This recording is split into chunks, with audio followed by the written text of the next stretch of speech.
শনিবার কৃষ্ণগঞ্জে ফেনসিডিল উদ্ধার অভিযানে গিয়ে বিএসএফ প্রমিলাদের হাতে আক্রান্ত হলো। এই ঘটনায় ভাঙচুর করা হয়েছে বিএসএফের গাড়িও।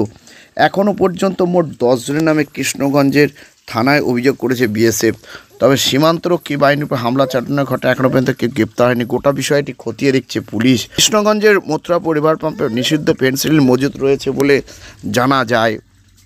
খবর পেয়ে বিএসএফ ওই ফেনসিডিল উদ্ধার করতে যায়।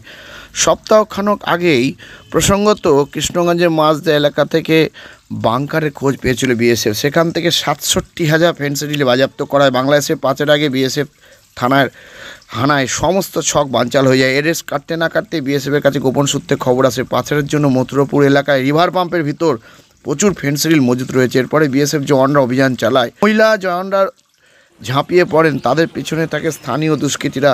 তারা প্রথমে বিএসএফের গাড়ি ভাঙচুর করে। তদন্ত নেমেছে এই ঘটনায় পুলিশ, তবে এখনও পর্যন্ত কেউ গ্রেপ্তার হয়নি। আর এ নিয়ে আজকাল আগামী বিশেষ প্রতিবেদন। কৃষ্ণগঞ্জে ফেনসিডিল উদ্ধার অভিযানে গিয়ে বিএসএফ প্রমিলাদের হাতে আক্রান্ত হলো 10 জনের নামে অভিযোগ।